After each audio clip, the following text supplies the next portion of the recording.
Hi, this is William Ramsey. Welcome to William Ramsey Investigates. On today's show, I'm going to cover a book I published in 2013.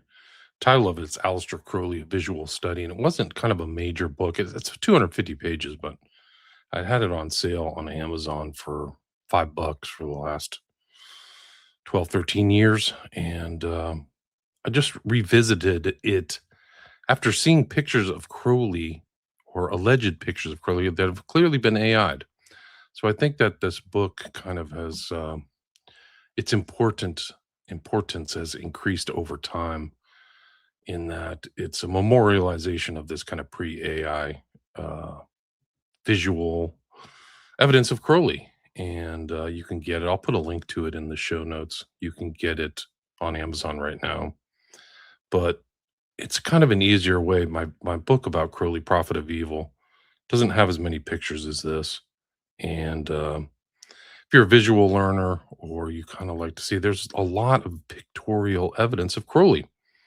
And there's not much on the internet in one spot, as far as I know.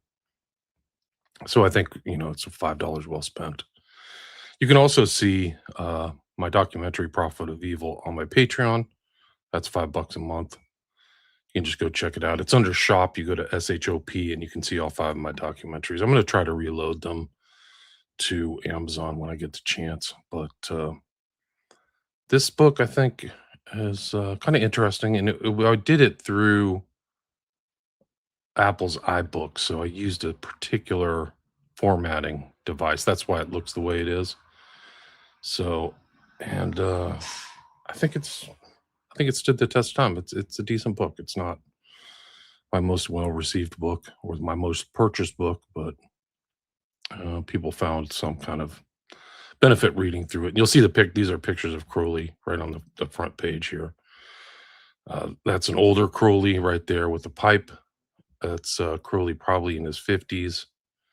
That's Crowley on the bottom right, making the sign of Pan with his thumbs out. His face is in there. That's the Eye of Horus. It's not the all-seeing eye. It's different. People make that mistake all the time. They go, "He has an all-seeing eye." No, it's the eye. It's the eye of God Horus. And then the pentagram book. I think it's a book of spells.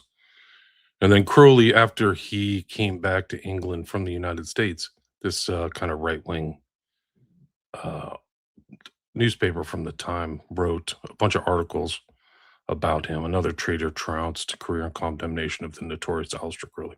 His real name was Edward. That was his born name, but he changed it to Aleister. And you can kind of read the intro. I do have a little bit of writing here. There it is, June 1st, 2013. Um, just some of the other things that he wrote. He wrote his own, for people who don't know, he wrote his own biography in his 47, when he was 47. And he wrote, "I believe that truth is not only stranger than fiction, but more interesting. And I have no motive for deception because I don't give a damn for the whole human race. You're nothing but a pack of cards." That's what he wrote. Nice guy. Confessions is 923 pages. But he still had another quarter century of life. He died at 72 and 47. Um, so I write here in this final intro paragraph, Crowley is a difficult character to understand and hard to pinpoint on the global map, as he was practicing and studying magic continually while traveling back and forth throughout the world. It's really true. He circumnavigated the world twice. Never worked, and he had family money. Please refer to the timeline in the back of the book for assistance in determining events in Crowley's unusual and intricate life. In the appendices, I've included a lengthy index of particularly salient writings. I also included at the end as a detailed list of his writings by date of publication. And a copious amount of photographic and newspaper evidence exists, like I stated. And I included as much as possible in this visual study of Crowley. So it's just a different angle. And this is kind of like the pastor's prologue. But there's kind of a famous picture of him as a boy in I think this is his school clothes. And this is reflected if you read Alan Moore's From Hell. He takes this picture of Crowley and kind of plays with it, this style and this hat of the young Edward Alexander Crowley. He was born in Leamington Spa, Warwickshire, so that's very close to Stratford-on-Avon. And he like in his autobiography, he's October 12th is his birthday, 1875. And much like the Onan 9A reveres Hitler, people who are Thelemites revere Crowley's birthday, 1875. But he writes about himself. He bore on his body the three most important distinguishing marks of a Buddha. He was tongue-tied, and on the second day of his incarnation, a surgeon cut the frenum linguae. He also had the characteristic membrane, which necessitated an operation for phimosis some 3 lusters later. Lastly, he had upon the center of his heart 4 hairs curling from left to right in the exact form of a swastika. So he says he had a swastika on his chest when he was born. You got to take that with a grain of salt.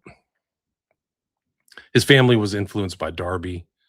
They also made ale. They sold stuff to the vibrant pub system that existed back then in the 19th century. And they're very wealthy. I think when his mother died, he was worth like 20 million pounds, like something like that. Like that's what he inherited. Like that's the equivalent of the value today, like millions and millions of dollars, which he squandered. He had no interest in kind of like maintaining the family wealth in any way, shape, or form. It just did not register. And I will take questions. I'm happy to take questions. If you have any questions about Crowley, you can put it in the chat, and I'll get to them once I kind of go through the book. But and these are quotes. This is kind of like a reflection of Prophet of Evil too. It's just a different format. There's a picture of his father who he really liked. He didn't care for his mother or his uncle. His dad died when he was 12. His father was kind of a Christian pamphleteer, so he would travel around and evangelize the Bible. And he grew up in this kind of Darbyistic exclusive brethren, so they were a subset of the Plymouth Brethren. So they saw them. The way that Crowley portrays it is they really saw them as kind of an elite, saw themselves as kind of an elite. And he did go to these Plymouth Brethren schools, so they kind of stayed within their own Christian sect. And his high school would be the equivalent of an American high school. It was in Cambridge. So he had a connection to Cambridge both as a school student and a college student, university student. He didn't care for some of the people he thought in the group. The group was dominated by what he considered rough mediocrities. The aristocrats who began the movement were, of course, just aristocrats, but their curious system left them so, and were led by the meanest crew of canaille that ever wriggled. Crowley had an extraordinary vocabulary. He really was a first-rate writer. There's no question about it. And then his early stuff about the Bible. This is kind of like, he was kind of like Alex DeLarge from Clockwork Orange, where he liked the darkest passages of the Bible. His parents only allowed young Crowley the Holy Bible as a reading companion. However, he was attracted not to the narratives or poetry, but to the more sinister elements. Crowley was fascinated by the mysteriously prophetic passages, especially those in Revelation. The Christianity in his home was entirely pleasant to him, yet his sympathies were with the opponents of heaven. He suspects obscurely that this was partly an instinctive love of terrors. He's talking about himself in the third person. He preferred the dragon, the false prophet, the beast, and the scarlet woman as being more exciting. He reveled in the descriptions of torment. One may suspect, moreover, a strain of congenital masochism. He liked to imagine himself in agony. In particular, he liked to identify himself with the beast, whose number of a man, 666. So that's 666. There's his mom, Emily Bertha Bishop. And I think they were kind of Irish extraction in England. And he also, this is kind of like one of his more famous quotes that I've repeated often about Crowley. Let's see. As Crowley said of his mother, her powerful natural instincts were suppressed by religion to the point she became, after her husband's death, a brainless bigot of the most narrow, illogical, and inhuman type. So he didn't have nice things to say. And then he said, the change in his religious outlook. Indeed, my falling away from grace was not occasioned by any intellectual qualms.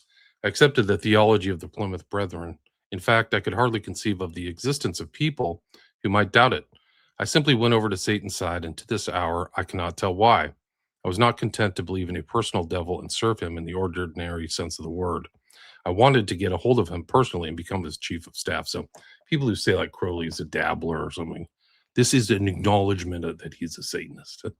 This is from his own biography. So um, he didn't like his uncle. This was like he called his uncle a ruthless, petty tyrant. And it was into this den of bitter slavery I was suddenly hurled from my position of fresh air, freedom, and airship. And then he went to this school in Cambridge called Ebor School. And their public school was kind of our version of they call their private schools, what it would be a private school in the US is a public school um, in the UK. And he called his time there a boyhood in hell.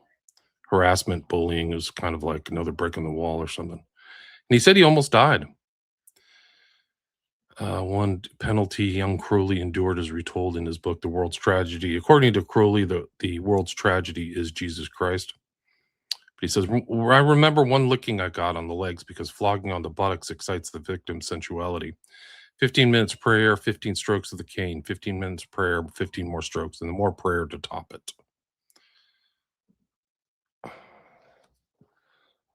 And then he was always like, he wrote poetry all the time. And he wrote a poem about his days at Eber School that I've reflected right here. I'll read some of his poetry. I don't think he's that great of a poet. He wanted to be. I've also repeated his killing of the cat. So he did this. This is in his biography. The young Crowley exhibited disturbing sadistic traits early in life. After leaving Ebor School, Crowley describes with detached brutality a tale about murdering a local cat. Quote, I've been told a cat has 9 lives. I deduced that it must be practically impossible to kill a cat. As usual, I became full of ambition to perform the feat. I therefore caught a cat and, having administered a large dose of arsenic, I chloroformed it, hanged it above the gas jet, stabbed it, cut its throat, smashed its skull, and when it had been pretty thoroughly burnt, drowned it and threw it out of the window that the fall might remove the 9th life. In fact, the operation was successful. I had killed the cat. I remember that all the time I was generally sorry for the animal. I simply forced myself to carry out the experiment in the interest of pure science. So that's kind of an interesting statement, insight into his sensibilities. He also blew up in his face. He made this bomb. This is a long thing right here, but I'll show the pictures of him, and you'll see the pock marks on his face that existed into his full later life. These pock marks from this bomb that he blew up that may have created a personality change because he temporarily lost his eyesight and was in hospital. There's all pictures of the Crowley ale that his family was involved in. So they had 8 different types of beer. And there's Crowley on the top there climbing. So after his kind of disastrous time in school, he was told to be outside. And so he took up mountaineering, mountain climbing. And so Beachy Head is kind of an infamous rock climbing place. I think it's in the south of England. Then he went to Cambridge. That's him. You'll notice that he has his fingernails kind of put into points. They're kind of pointed the way that he's shaped them. And the rumor about Crowley, which I've never confirmed but is apparently true, is that he shaved his teeth into basically like daggers, and he never smiles. You'll notice something similar theme in all the pictures of him is not showing his teeth. There's no teeth later in life. It's the same thing. So you see, this is when he still had hair. He says, I was part of the glories of the past, and I made a firm resolution to be one of the glories of the future. And he studied in these halls and things like that were very reminiscent of like Harry Potter or Hogwarts or something like that. One of the famous things he said, he was mostly surrounded by a more or less happy, healthy, prosperous set of parasites. And he just read all the time. So he didn't really, he kind of looked at college as kind of a finishing school or something. He didn't really care about obtaining a degree. He says, nothing else seemed to me worthwhile but a thorough reading of the great minds of the past, where it was very rare that I got to bed before daylight. poems of Libertine Shelley, scholar. Richard Burton was one of the people he really admired. I've done shows on Richard Burton.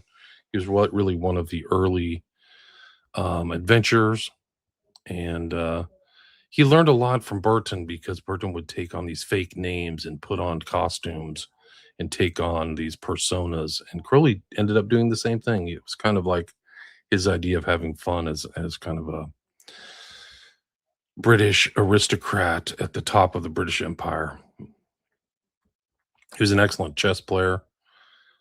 He was interested really in poetry and mountain climbing and magic. He became it in 1898. He published 2 books, so this is pretty young, he's 20, 24, 5 or 6. No, 23. He published Dama and White Stains, kind of a pretty gnarly group of poems, but he definitely had some ambition. And he says, the forces of good were those which had constantly oppressed me. I saw them daily destroying the happiness of my fellow men. Since therefore it was my business to explore the spiritual world, my first step must be get in personal communication with the devil. Like literally saying, these are just so obvious. It's so amusing for me as somebody who knows a lot about Crowley to hear these people talk about Crowley as like a dabbler or an esotericist. No, he's literally wanting to get in contact to be the chief of staff of the devil. He says it over and over again. And he later on, you'll see that he describes Awaz as Lucifer, and I'll get to that. And all these are like Dama is the field of blood mentioned in Acts 1, 18-19. That was where Judas Iscariot went. And falling headlong, he burst asunder in the midst, and all his bowels gushed out, insomuch that field is called in their proper tongue Dama, that is to say, field of blood. And there is White Stains, and there's Crowley. I was in the death struggle with self. God and Satan fought for my soul those long 3 hours. God conquered. I had one thought, watched which of the twain was gone. I think he's writing about that. And these are really hard. White Stains is pretty rough. It's very graphic. And it shows kind of Crowley's interest in the decadent poets and in subversion or the most vile type stuff imaginable. This is one of his close friends here, Gerald Kelly. He would later marry his sister, and Kelly would go on to be a very successful painter. And you can see his stuff. He was granted a knighthood. He was involved in the British Royal Academy. And it shows like Crowley's interest in really being around aristocrats. He did not mix with the hoi polloi or people like that.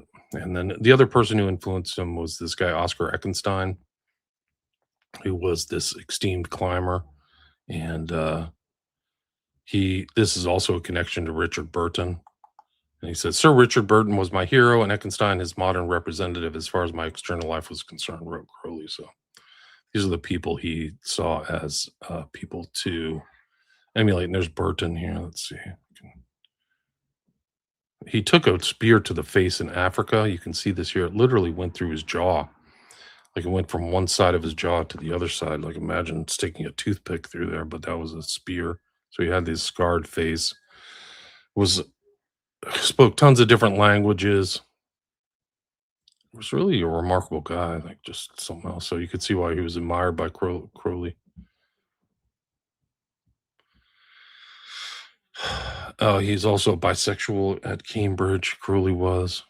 And he came across A.E. White's The Book of Black Magic and Pacts and Cloud Upon the Sanctuary by German Karl von Eckartshausen. So all these kind of esoteric type stuff.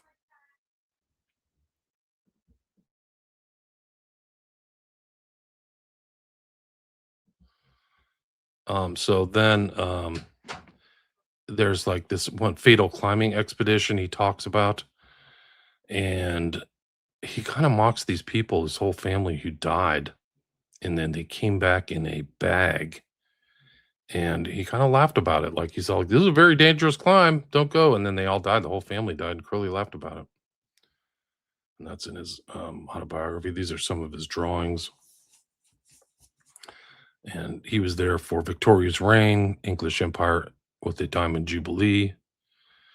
And then Crowley's kind of adventure into um, magic, esotericism, Golden Dawn. You'll see that like a lot of these Hollywood celebrities make these two gestures. This is the one of I think the Dying God, where he's got his arms crossed. He's holding magical wands in this Egyptian guard. That is Crowley. And then he has this mask on with the winged beetle or whatever this thing is. I forgot what it's called. In between two pillars, there's Crowley with the magical stance and making the sign of silence. So that's him with the mask on. And some of the people he was influenced by, he actually thought he was the reincarnation of Eliphas Levi. And Elvis Levi is kind of the guy who drew the Baphomet. He was a former Catholic priest who died in 1875 when Crowley was born. And he was French. His real name is Alfred Louis Constant, but he wrote under Elvis Levi, and he wrote the Dogma and Ritual of High Magic. And also, Crowley was influenced by Blavatsky around that time. So, and Crowley translated Levy's book, Key to the Mystery. So you see this right here. This is probably one of the more influential grimoires. And there's the picture of Baphomet, as above, so below, Solvet Coagula, the goat, the Ouroboros, the moon phases. So you have the black moon, light moon, these whole things, all that symbolism. The Great Seal of Solomon, which is a kind of that same theme, the hexagram. And then there's William Wynne Westcott. And this is kind of an important book. William Wynne Westcott, I think, was one of the three he was one of the three founding members of this post-Masonic order of ceremonial magicians, the Golden Dawn. But I think his book kind of set the stage for Crowley, which is Numbers, Their Occult Power and Mystic Virtue. And what he wrote in this book, which you can find pretty much anywhere. Upon the number 11, this seems to have been the type of number with an evil reputation among all peoples. The Kabbalists contrasted it with the perfection of the Decad, or the 10. And just as the Sephirotic number is the form of all good things, so 11 is the essence of all that is sinful, harmful, and imperfect. And the 10 Sephiroth they contrasted with 11 averse Sephiroth, symbols of destruction, violence, defeat, and death. And that's why you see so many 11s. Like if you wanted a mimetic battle, like to get a number into the global population and really have them repeat it and know the number, but maybe not know its meaning, you couldn't do better than the events of 9/11, 2001. And you can read about it in Prophet of Evil. I don't really cover all that stuff in here. This is really kind of a visual bio of Crowley. And then also another influence other than Richard Burton was S.L. McGregor Mathers, not his real name. He had the kind of same thing, but he had that habit of authority, which inspires confidence because it never doubts itself. He was a magician of extraordinary attainments, what he said. And this is kind of his dress. So he had the same garb as what Crowley thought. And this is kind of Crowley's connection to the secret chiefs, this idea of Blavatsky and theosophy of these people, and who Mathers is trying to communicate with. And then Moyna Mathers was his wife. That's her. Another person who was around there was W.B. Yeats, the famous poet, William Butler Yeats. And then Alan Bennett was another close associate of Crowley. And he's accusing Crowley of like being into the blacker, which is true. And Bennett says to Crowley, "Little brother, you have been meddling with the Goetia." Goetia means howling, but is a technical word employed to cover all the operations of that magic, which deals with gross, malignant, or unenlightened forces. I told him that rather timidly that I've not been doing any of the sort. In that case, he returned, the Goetia has been meddling with you. So interesting little turn of phrase there. This is Bennett as a Buddhist, and he had the name Ananda Maitreya, interesting word. And that's him with a shaved head and kind of Buddhist garb right there. There's William Butler Yeats. There's kind of an infamous battle between Crowley and Yeats. And this kind of maybe is one of his more famous poems, at least in the States, is The Second Coming, which I think I quote here. Turning and turning in the widening gyre, I can bring it up. Another person who's kind of surrounding all these people is Augustus John. and he took a lot of. He was kind of like Gerald Kelly. You have to remember this is kind of like photography was just getting its start, so there were still portraitists around.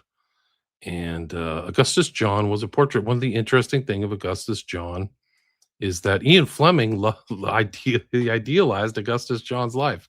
Augustus John like lived with two women and had tons of kids out of wedlock and lived in kind of what would they call them there? We would call them gypsies. They would call them travelers, kind of a traveler life. And he had half sister. Ian Fleming had a half sister who was the father was Augustus John. So he's literally connected to all these people there in this thing. And Ian Fleming is from an aristocratic family, is a way to put it. They were always kind of battling. I think William Butler Yeats' history has seen him as a much better poet than Crowley, but Crowley was like sniping at each other. In the spring of 1899, Crowley met personally with Yeats. He presented the older seasoned poet with his verse tragedy, Jephthah, and a collection of poems titled Mysteries, Lyrical and Dramatic.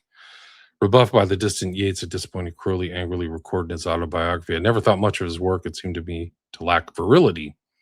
And then through his own clairvoyance, clairaudience, and clairsentience, recognized within Yeats a black bilious rage which hurt him was the knowledge of his own incomparable inferiority. So they're jockeying for position. Then Yeats responded to somebody said about Crowley, "A mystical fraternity is not a moral reformatory, excuse me." But Yeats was also a ceremonial magician. You'll see his implements right here. I wish I could make this picture larger, but you'll see the hexagram. You'll see the kind of illuminated cross. I think that's the Rosicrucian cross and all these things. And he would do these drawings. And I think Yeats made this admission like magic is the foundation of my art. It's really crazy. And then Crowley notoriously did the Book of Sacred Magic of Abramelin and the Mage. He tried to do this Abramelin and the Mage ritual at the infamous Boleskine Lodge in Scotland. And he took time off and got all the stuff together. I don't think he ever finished it, but he did it as he was moving up the Golden Dawn system. You'll see this is his personal writing on the left here about his ascension through the grades. He was very important and fastidious about going up these grades right around when he was 25. And he felt like he was being held back, and he kind of like had to go to Mathers, and there's all this drama. But this is the Boleskine Manor before it burnt down. This is how he went to the Laird of Boleskine. When you have millions and millions of dollars, you can take on these different personas and stuff. But this burned down, and then Boleskine has been rebuilt, is my understanding. But that's what it looked like from it's not much of a manor. I wouldn't say it's super impressive, but the layout, that's Loch Ness in the back, right? Loch Ness Monster. So out straight is there, and that's the background. It had kind of a turn. This is what it would look like from the water. It's just one story. But that's the kind of layout. There's a graveyard there. There's all kinds of rumors of it being haunted. It's just part of the Crowley lore, kind of like the Abbey of Thelema, which I just read the other day that the two people who started the Process Church visited the Abbey of Thelema, which isn't a surprise. So there he is. There's Crowley around this time. People went crazy there, 3-day drinking binge, and tried to kill his wife and children. The terrace became peopled with shadowy shapes, sufficiently substantial as a rule to be almost opaque. I say shapes, yet the truth is that there were no shapes, properly speaking. So there he is. There he is in ceremonial garb.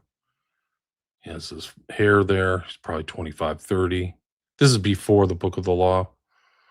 And his magical name was Perdurabo. So he typed about this whole, I think Perdurabo translates to I will endure. And so why he wrote this poem is like, I am crucified, apart on a long burning crag of steel, tortured, cast out, and yet I shall abide. So he had this kind of tortured, self-tortured view, but also he's going to abide. abide. Then he went on his world adventure phase where he was mountain climbing, went to two huge mountain climbing, real expeditions, like massive retinues, 60, 70 baggage handlers trying to ascend mountains that really weren't, with the technology of that time, they weren't able to ascend. But this is a quote about himself. The inmost knew my destiny lay elsewhere. The lords of initiation cared nothing for my poetic fancies or my romantic ideals. They had ordained that I should pass through every kind of hardship at the hands of nature, suffer all sorrow and shame that life can inflict. Their messenger must be tested by every ordeal, not by those that he himself might choose.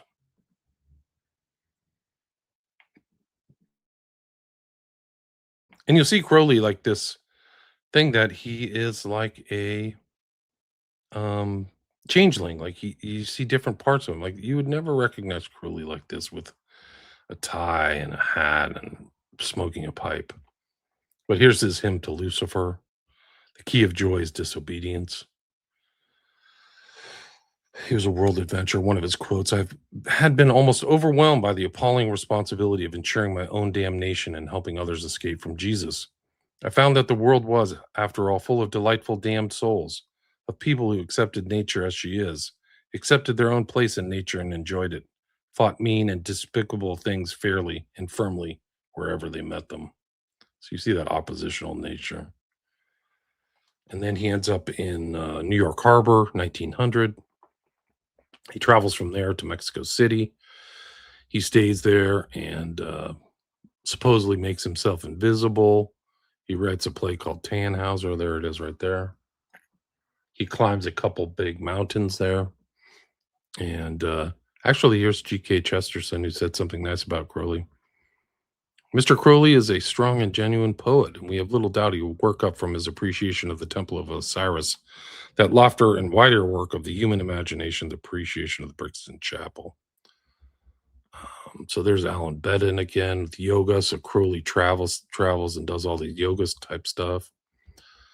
There's Crowley. There's Kelly. That's Gerald Kelly's sister, who he marries, and they have a daughter who died.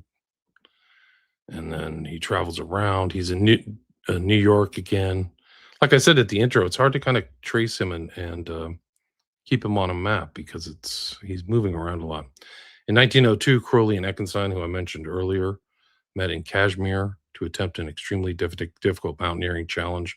The climb of the world's second highest mountain, Chogo-Ri, known today as K2.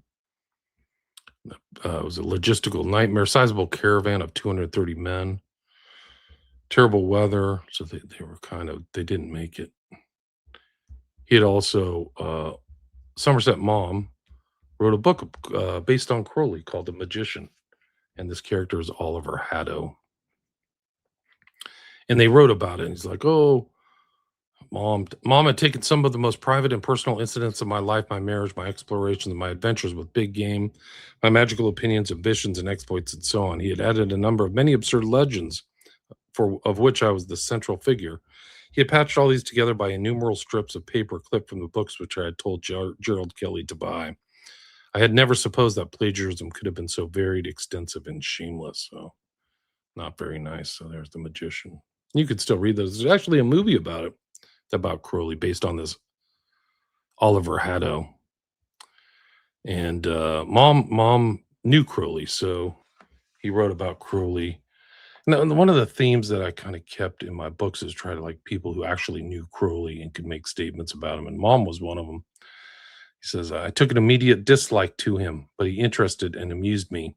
He was a great talker and he talked uncommonly well. In early youth, I was told he was extremely handsome, but when I knew him, he had put on weight and his hair was thinning. He had fine eyes in a way, whether natural or acquired, I know not, of so focusing them that, when he looked at you, he seemed to look behind you. He was a liar and unbecomingly boastful, but the odd thing was that he had actually done some of the things he boasted of. At the time I knew him, he was dabbling in Satanism, magic, and the occult. There was just then something of a vogue in Paris for that sort of thing, occasioned, I surmise, by the interest that was still taking a book by Huysmans, Labas. Crowley told fantastic stories of his experience, but it was hard to say whether, he was telling the truth or merely pulling your leg. During that winter, I saw him several times, but never after I left Paris to return to London. Once long afterwards, I received a telegram from him, which ran as follows: "Please send 25 pounds at once. Mother of God, I'm starving. Aleister Crowley." I did not do so, and he lived on for many disgraceful years. So, Crowley wrote in Vanity Fair how to write a novel after W.S. Mom. So he never like let a slight go. He was always like writing stuff back. He's back at Boleskine House. He's moving around. Clifford Bax is another author he met he told him he was going to start a new religion. He says, "What is the date at this moment?" I told him. He said, "In 100 years from this day, the world will be sitting in the sunset of Crowleyanity." In some ways, it's true. He seemed to me a dangerous man, and indeed at one time he was, for he induced his disciples to experiment with drugs. And so, when he offered me a set of his works in exchange for my address, I contrived to get out of the bargain. So, more writing. King's Chamber. He wrote Why Jesus Wept. He was featured in magazine articles and newspaper articles. And you'll see this, like just tons of newspaper articles. You're always looking for press. And this is just one example. Then the Book of the Law. This is 1904. This is the cover of the Book of the Law is this far left one. And his scribblings and writings. But if you open that up, it's like Liber al vel legis is what he called it. Quote from the mouth of Iwas to the ear of the beast on April 8th, 9th, and 10th, 1904. So he just would scribble this stuff out, but he had some kind of experience in Cairo. And this stela is called the Stela of Revealing. That's what he called it. And I thought this was the most important event of his life. My entire previous life was but a preparation for this event, and my entire subsequent life has not been merely determined by it, but wrapped up in it. And there he is. Crowley is another kind of persona, Choya Khan. That's him with Kelly there with the hat on. She tells him, like, these women were kind of like communicators or something, intermediaries between the other worlds. She tells him he who was waiting was Horus. And so then he saw this. This was important to him because it was Stella 666 of all things, believe it or not.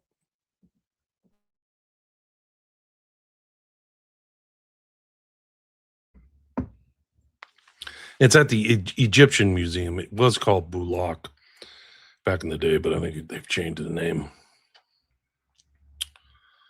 She became a seer to him in a way.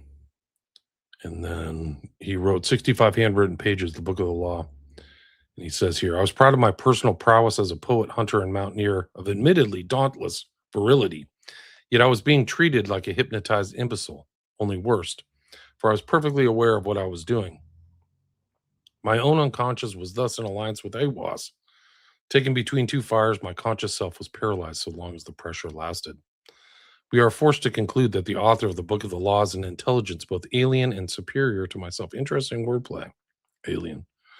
"And superior to myself, yet acquainted with my inmost secrets, and the most important point of all, that this intelligence is discarnate."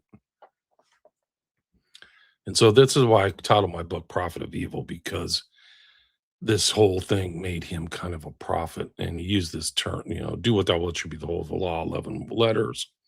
And Thalim, which is based upon Rob Lake, Arcantara. I've done a show on the Hellfire Club, and that's Francis Dashwood right here. It's kind of like the similar kind of vibe as Crowley in a way, dressing up. Like if you looked at this, Dashwood would be like, oh, he's a Franciscan knight at first glance, but this was his kind of subversive play against Christianity, because they were called Franciscans because Francis, that's his name. They had nothing to do with Christianity, but that's what they were dedicated to, was women and song and drink. And then I have like a bunch of quotes from the Book of the Law. This is what he says about his book. "I, Aleister Crowley, declare upon my honor as a gentleman that I hold this revelation a million times more important than the discovery of the wheel or even the laws of physics or mathematics. Fire and tools made man master of this planet. Writing developed his mind, but his soul was a guess until the book of the law proved this. And then the word of the law is the Lima. It's broken into three parts, 3 days. And then there's all kinds of writings and stuff. And I see my number is 11, and all their numbers of there who are us. So you see the repetition of the 11 even in this book. The slave shall serve, and then the war god Horus is kind of the third part is probably the most vicious. Lurk, withdraw upon them. This is the law of battle and conquest. Thus shall my worship be about my secret house. With it ye shall smite the peoples, and none shall stand before you. Conquer, that is enough. Worship me with fire and blood. Worship me with swords and spears. Let the woman be girt with a sword before me. Let blood flow to my name. Trample down the heathen. Be upon them, O warrior. I will give you their flesh to eat. Sacrifice cattle, little and big, after a child. Mercy be let off. Damn them who pity. Kill and torture. Spare not be upon them. Also, these shall breed lust and power of lust in you at eating thereof, and ye shall be strong in war. With my hawk's head, I peck at the eyes of Jesus as he hangs on the cross. I flap my wings in the face of Muhammad and blind them. With my claws, I tear out the flesh of the Indian and the Buddhist, Mongol, and Din. Balasti, Ompita, I spit on your crapulous creeds. Let Mary and Violet be torn upon wheels. For her sake, let all chaste women be utterly despised among you. So, pretty rough stuff. Aggressive. So then the equinox of the Goths. He explains who he is right here. Like, in any case, whatever Awas, this intelligence possessed of power and knowledge absolutely beyond human experience. And therefore, Awas is a being worthy, as the current use of the word allows, as the title of a god. A verily and amen of a god. Man has no such fact recorded by proof established and surety beyond cavil of critic as this book, to witness the existence of an intelligence praetor human and articulate, purposefully interfering in the philosophy, religion, ethics, economics, and politics of the planet. This is so important because, like, people are like, oh, he's a dabbler. These were supposed to be political, economic applications of these ideas. That's what Crowley thought. That's the whole what the new aeon is. The aeonic change was to implement this type of stuff. And he says it over and over. He's not a person who's like a lonely dabbler. And he just repeats it over and over. There's Grace Kelly, who went insane. All this stuff of anti-Christian stuff. The spirit of mankind. As they say, there grew like death a monster shade, blind as the coffin and the covering sod, damp as the corpse obscene, the Christian God. And so to the agony dirges of despair. And he just goes on and on. There's one God, the spirit of mankind. So I think I have like 65 pages. Yeah, see, I have the whole book of the law in this. I can't believe I put it in there. This is what it looks like. It's really almost like automatic writing. So you can see all 65 pages. It's not broken down. There are some minor emendations like this. But there's the second book. So you can check this out. It should work through this. That's Crowley with the stele of revealing after being in Egypt. So you'll see the book of the laws, that small book there. Ceremonial sword, the orb, the wand, the headdress, the cross, but that's not a Christian cross. It's the forgot, but he's that when his left arm, he's making the sign of initiation. So these are all like have meaning in them. Then he tries to ascend Kanchenjunga. That's him in the very center with the beard and wild hair. It's kind of tan. He's underneath the guy with the plaid shirt. And then he quote, I say to you today, to hell with Christianity, rationalism, Buddhism, all the lumber of the centuries. I bring you a positive and primeval fact, magic by name. And with this, I will build me a new heaven and new earth. I want none of your faint approval or faintest disrespect. I want blasphemy, murder, rape, revolution, anything bad or good but strong. Literally wrote that. So this is Kanchenjunga. There's a whole story of that. There's good pictures. There's Crowley as yogi. There's pictures of him practicing yoga naked, and kind of looks ridiculous there, actually. Um, but he wrote a book on yoga and breathing and all this stuff. So he's integrating ideas from the East to the West.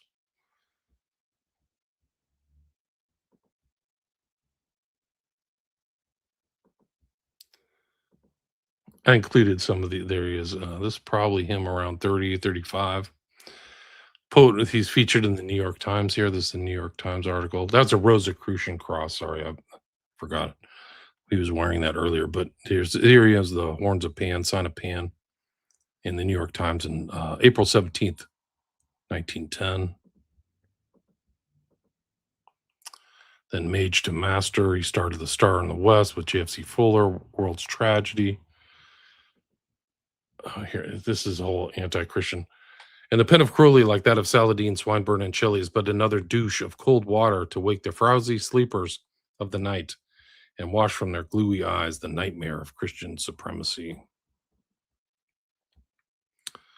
I was not interested in the average man. I cultivated the freak. He was into bloodletting.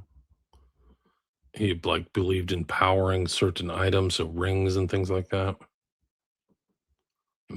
These are Liber 777. You'll see these 777s repeated throughout. I think Michael Jackson had one, so this is like a power number. It also reflects the energy that supposedly travels down the Kabbalah. So the lightning that goes through is reflected. It's like a ideogram of 777 is. That's JFC Fuller, one of two men invited to Hitler's birthday. Uh, Captain John Frederick Charles Fuller should be like a biography in himself, just for his interesting life, his connection to a true fascist, Oswald Mosley. And Mosley's grandson is like the head of Palantir in the UK, of all things, which should be a wake up call. Like, that's fascistic ideas of Mosley, who also used kind of the downward lightning bolt as one of their signs. Even the Star in the West, this lamb in here is very telling. Alpha and Omega, VVVVV. That's used in V for Vendetta. I forgot the name, but now it's in my name. But 666, Crowley's mentioned it, and then 418 is the Kabbalic number for global revolution. That's what Crowley was thinking about. The year of Horus was going to be a global revolution. Oh, it's VVV is V very universum vivus vici. By the force of truth, I've conquered the universe while living. So then World's Tragedy. He's just always talking about Christ. And then Human Sacrifice is in there. I mean, you can read through this yourself. It's only $5, guys. He was friends with another guy. I call him a hapless student, Victor Newberg. He had all these hapless students who were like exhausted by the time they were done being with Crowley. But Victor Newberg's one of them. Interesting story. So they went to Algeria together, supposedly summoned this demon called Coranzon. And this is an important statement by Crowley, which is kind of like how I got this idea for the title of the book, Prophet of Evil. So he says, all the secret keys of the former magic of the Aeon of the dying god are now useless. And since the Lord of this new Aeon, of which I am the prophet, so he calls himself a prophet, is the crowned and conquering child, so prophet of evil. He saw himself in those big roles. There's the equinox is kind of like religious compendium. There he is too. So I mentioned earlier in the book, like a bomb went off in his face, and that he made, and you can see the pock marks. Like one is very prominent right there, and may have been like where his personality changed. Is the coma he was in. 777. This is the equinox. Rosicrucian cross. Eye of Horus. Goat. Method of science. Aim of religion is magic. Let's see.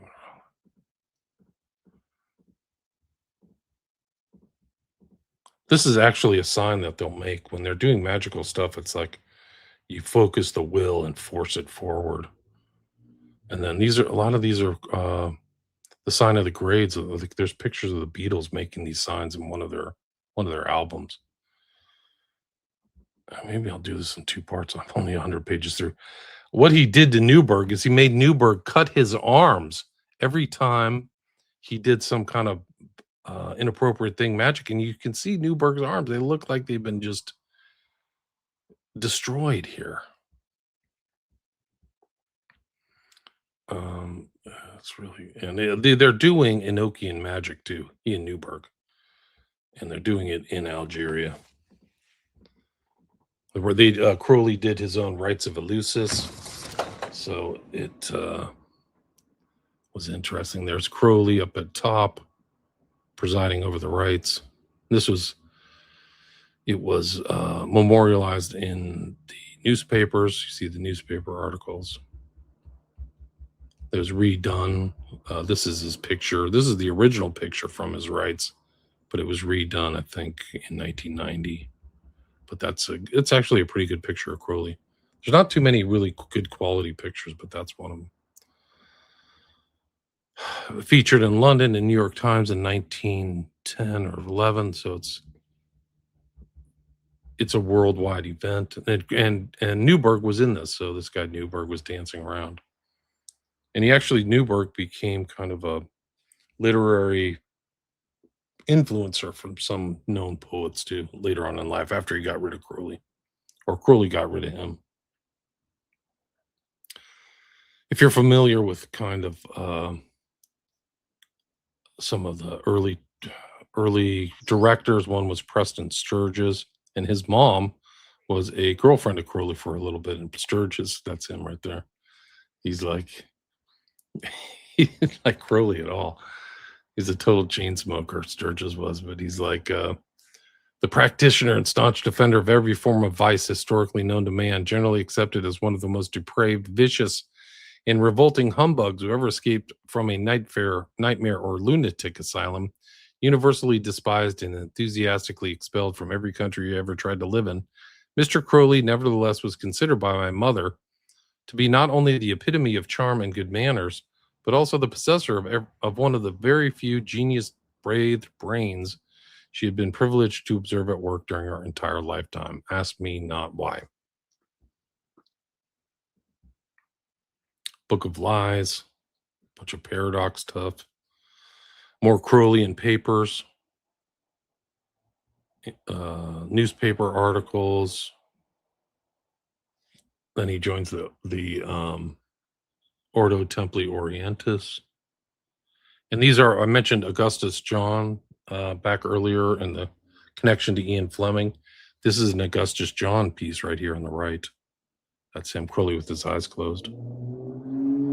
And then the OTO, this is him in OTO garb. He was Baphomet number 11 of the OTO Grand Masters. And it was by Theodore Royce and some of these other people who came and contacted Crowley. Crowley didn't go to them, but they both kind of came up with kind of sexual magical principles. And this is probably Crowley's best known poem, Hymn to Pan, which I put in here.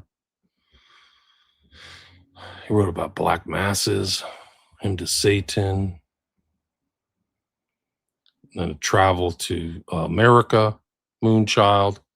This is one of his Scarlet Women. He's literally branded her chest like a cow would get branded.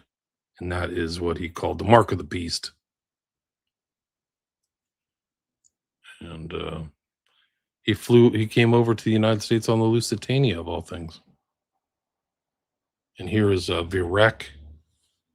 This guy is kind of an interesting connection to Crowley. Virek himself, George Sylvester Virek, is actually an interesting character in he was pro-German. And then he had two sons, and one of the Vireks is still around. I think the grandson is in the media or is a professor of some sort. But it was the Fatherland is what he did. That woman's name is Lila Waddell. Layla Waddell. This is her right here on the left, Layla Waddell. That's her Rosicrucian Cross. She was a violinist. Theodore Dreiser. Crowley went to New Orleans, stayed at the old Absinthe House, which is still there. You can actually drink absinthe at the old Absinthe House. He wrote something called like the Green Drink or something. I forgot about it. Yeah, absinthe. But here's the International. I included a bunch of these covers because Crowley was writing for all these. You can see that Robbing Miss Horniman. Probably the most interesting is this International cover because Crowley's in there writing Felo de Se. He's the master Therian. So the revival of magic. A Plea for Better Morals. This is Lewis Wilkinson, a friend of Crowley. And then Arthur Schnitzler. This is 1917. Arthur Schnitzler is the guy who wrote Traumnobel, which Eyes Wide Shut is based on. So really interesting historical piece. The Green Goddess, there it is, by Absinthe. That's what he wrote. The old Absinthe House, there it is. It's this picture right here on the left. William Seabrook stories about Crowley. He's kind of a lost name, but he knew Crowley. This is a picture of the branding of Leah Herzig, who Crowley writes. There's Lamb around this time, 1918. It's interesting that he mentioned earlier about AWAS as an alien. And I think it's important for all this Disclosure Day and all this other stuff, especially with this picture of Lamb from 1918 that reflects all these other kind of gray alien type things. People think that this guy's name is Lam. It's a title. It's like an honorific title. It's explained right here in the blurb underneath. Lam is the Tibetan word for way or path, and Lama is he who goeth. The specific title of the gods of Egypt, the treader of the path in Buddhistic phraseology. So it's the treader of the path.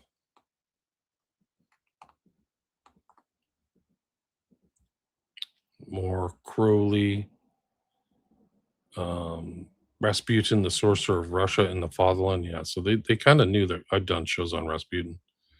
They weren't buying a lot of stuff about Rasputin, but there's Crowley. He's trying to sell the Equinox down there at the bottom. Collected works of Crowley as well. And this is the Scrutinies of Simon F. I think that's by Crowley. Contributing editor Aleister Crowley. Crowley said he was infiltrating the International to subvert it. Tons of articles about Crowley. There's Waddell again. More Crowley writing to the New York Times. He stayed at like one Washington place there. This is a funny, amusing event about Crowley being on the New York Harbor, ripping up his passport. On the prow of the boat was Aleister Crowley, Irishman, poet, philosopher, explorer, man of mystic mind, the leader of an Irish hope. It's not Irish. This is part of his spying. Or nearly middle-aged, a mild manner with the intellectual point of view colored with the Kabbalistic interpretation. Crowley is an unusual man, capably so to those who believe and feel in common with him. He has spent years exploring Persia, India, and Tibet, and is the author of several volumes of translations of early writings of those countries. He is said to be a close friend of William Butler Yeats, the Irish poet, and he has written several Irish poems himself. They're not friends. They don't like each other. But, there's Leah Herzig before Crowley. So this is the time of the Abbey of Thelema, Abbey of the Will. Crowley says, I am the beast in the word of the aeon. I spend my soul in blazing torrents that roar into night, streams that with molten tongues hiss as they lick. I am a hell of a holy guru. That's Crowley in makeup. That's his own makeup there in the orange stuff. And that kind of thing around his neck says 666, 93. Numbers that were important. He met this woman, Nina Shumway, and then they lived together at the Abbey. And this is him with the kids. That's Leah Herzig down there. The Abbey it's not that impressive. It's still extant, but somebody turned it into a barn, really was just like a 3-room farmhouse or something. You can see pictures. Oh, he also wrote Diary of a Drug Fiend. You can see pictures of Crowley there too. Here's some like picture. I have 38 pictures here. Wow. This is like stuff. This is the woman riding the beast. I think that's from Crowley's Tarot, but that's what it looked like 10 years ago. It overlooks Cefalù, so you'll see the Mediterranean there. These are all painted by Crowley, but it's also kind of like a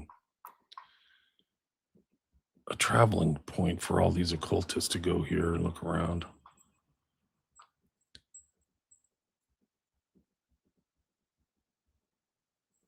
The Lehman smiles and all that stuff.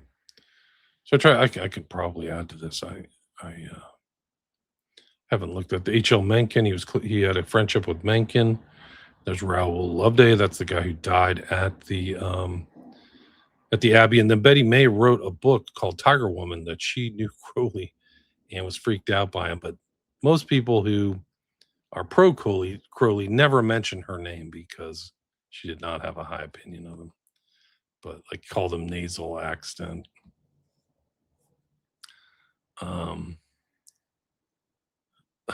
She just tells all this stuff. I opened it, and this is her description of Crowley. I opened it, and to my great surprise, a ponderous man attired in a Highland kilt, standing in an attitude of benediction with both hands raised, and in one of them a green one about 5 feet in length, round which coiled a symbolic snake. On one of his very small hands was a curious ring. I remember having seen him years before, 1914. He had dark, glowing, hypnotic eyes and leaf-scalled skin with very full red lips. He had a massive head on which was placed a glossy black curly wig. I discovered afterwards that his head was shaved except for a few strands of hair in front cultivated in a significant form. Do what thou wilt, he pronounced in a slightly nasal accent, which made the words sound less impressive than they would otherwise have done. Do what thou wilt shall be the whole of the law. Like a verger leading a congregation in the responses, my husband intoned in reply, love is the law, love is the will. So she tells a lot of stories about him. She makes fun about wanting to sacrifice her, wants to sacrifice Betty May, and she's all freaked out. But she calls him the mystic, and there's Crowley and Cefalù. Still kind of young there. There's Betty May after Crowley. She looks terrible, drawn, haunted. He left her in Paris. She became a prostitute. There's Betty May. There's a lot of good pictures of her. She was a person of a known kind of in the art community. I guess she was around. Drawings of her, and she's quite a character. Mary Butts. Orgies. There's John Bull. Wizard of Wickedness. So I included all those articles. Man, we'd like to hang about Crowley. Then a lot of the stuff, there's Betty May, but she's featured in some of these articles. This one's from the Salt Lake Tribune. So the story of Crowley and what was going on at the Abbey of Thelema made it all the way around the world. And there's Raoul Loveday, who died.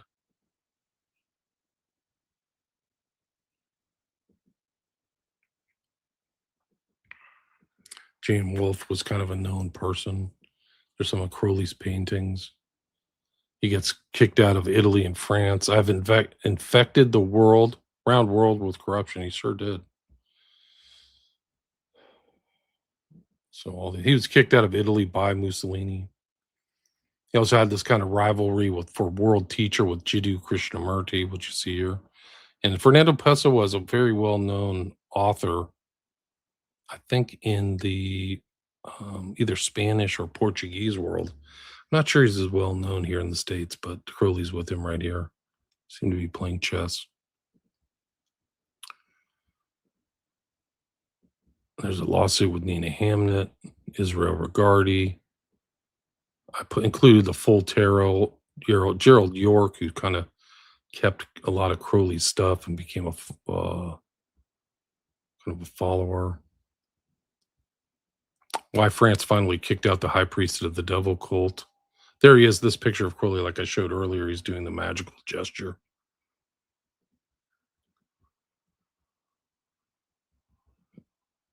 He did a band lecture about Gilles de Rais. He was like the boy killer, supposedly killed 500 people. He's giving talks, 1932. So he's getting up in age right here. Here he is at 56. I mean, more articles from all over the world. There's Crowley holding a ball. Yogi, some of his paintings that aren't that great. His dreams, tons of articles. There's Augustus John right there. He's an interesting guy in and of himself. Crowley smiling. Here's reciting the pentagram. I wonder if you guys can hear the audio on this. Anyway, you can hear these audios of him talking.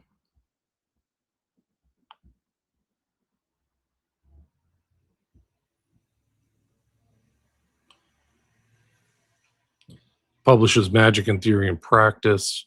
Probably is best known. He has debts. Here he's goofing around with some guy, a mannequin of a serial killer, Charlie Peace. More pictures. Creed of the Thelemites. Lectures on yoga. Before Hitler was, I am. This is Frida Harris did all the artwork. That's Crowley in the back smoking something. But Frida Harris did all the artwork for the Thoth tarot cards. And there's Dylan Thomas. There's like a connection between Dylan Thomas and Crowley. Dylan Thomas and Victor Newberg, too. He ended up in southern England and Hastings. This is him as an older man, I should say. Still writing often. And that's him at the end there. Pretty drawn out and taking just tons of heroin every day is apparently the story. He sired a young boy, Ataturk. And then the poet is good because it kind of reflects how he died. The poet, bury me in a nameless grave. I came from God the world to save. I brought them wisdom from above, worship, liberty, and love. They slew me, for I did disparage, therefore religion, law, and marriage. So be my grave without a name, that earth may swallow up my shame. There he is at the end. And I think that's an Augustus John on the right, too. So Augustus John is around, and people recognize Crowley as an interesting character, may have liked him or not, but there's his last ritual. This is after he died December 1st. There's literally like the memoriam for his funeral. And then a conclusion. I just kind of put stuff together. Anyway, that's basically it. You can check out this book on Amazon, but I think it's good because it memorializes all those pictures and those things like that. So I think that it's worthwhile to check out, and you can do it on Amazon. You can just check it out. So let's see if I have any questions or anything. Hey, everybody. Thanks for listening, everyone. That's just like one part. You can read, there's more on Crowley. You can read Prophet of Evil. You can read Children of the Beast. You can get those books at my website. You can just buy them on Amazon. The Pernicious Influence of Darby Strikes Again sure does. Is there a spell or ritual that took him over the edge to the dark side? Well, he said he wanted to become the chief of staff of the devil at a young age. So I would say that is what happened. I'm not into the New Age. I am a Christian. I'm a Bible-believing Christian, so I'm not. I'm interested in researching it and exposing it. I've read the New Age when I was younger, out of curiosity, because I read, but I've never advocated for the New Age or practiced it. Maybe inadvertently. I mean, I'm part of the culture, but I don't know. Have you ever seen the Jason Baldwin Corpse Paint show? No, but you could send me an email. That would be best. If you could send me that link, that'd be great. It sounds familiar. Um, Larry Crowley did, yeah, he sure did. Read my book, Children of the Beast. You'll see how many people he influenced. He still felt as a culture as a whole. There's no question. No question. His Crowley family, yes, he does. His family, some of his members have had kids. People he was related to had children. People who came out of the Abbey of Philemon. One actually ended up in Berkeley, of all places. She passed away a couple decades ago, but she was like lived with Crowley and made it to the U.S. I don't know if she ever really talked about him because I don't think about it being pretty bad, but possible Barbara Bush father, absolutely. They look the same. I mean, there's no question. Yeah, he was kicked out of Italy by Mussolini's orders. There's no question about that. You like these solo study? Thanks. I appreciate it. I can do more. It's kind of easy. I can kind of go further in depth into kind of stuff that I'm interested in too, just doing it solo. But this book, the reason I did this is because not a lot of this, I wouldn't call this one of my major books. I don't even mention it. Let me see if I can pull this up, the cover. But I think it's a nice exercise, like if people want to scan through something or get an idea of what Crowley looked like and some of the more visual stuff and his influences and those people he influenced. So that's what the cover looks like. Yeah, Jimmy Page was a fan. Yeah, I write about him in Children of the Bees. A lot of blow, tons of drugs at the Abbey of Thelema. Tons of drugs of different types. He's a trust fund kid. There's no question about it. He's a trustafarian. Crowley fans, no question. Tinfoil hat on Eccles. I think that the politics of Eccles is very dicey. There's some of his friends are part of that whole kind of bro podcasting group, so they won't touch the truth about Eccles because it would upend the apple cart, so to speak. Yeah, I've written about Crowley for 15 years. I mean, it's over 15 years, guys. I published my first book, 2010, on Crowley. This is like an adjunct or a side project that I was tinkering around with. It was a more visual kind of book that came out of that. This was published in 2013, after Abomination and before Children of the Beast.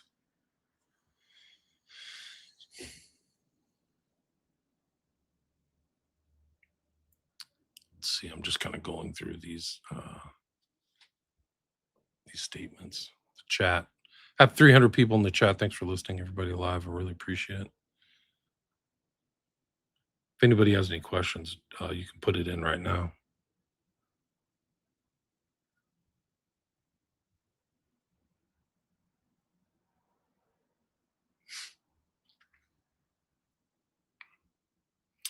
Anything on Austin Osman Spare? I do have stuff on him. There's correspondence between Spare and Crowley, and Spare was a artist and magician as well.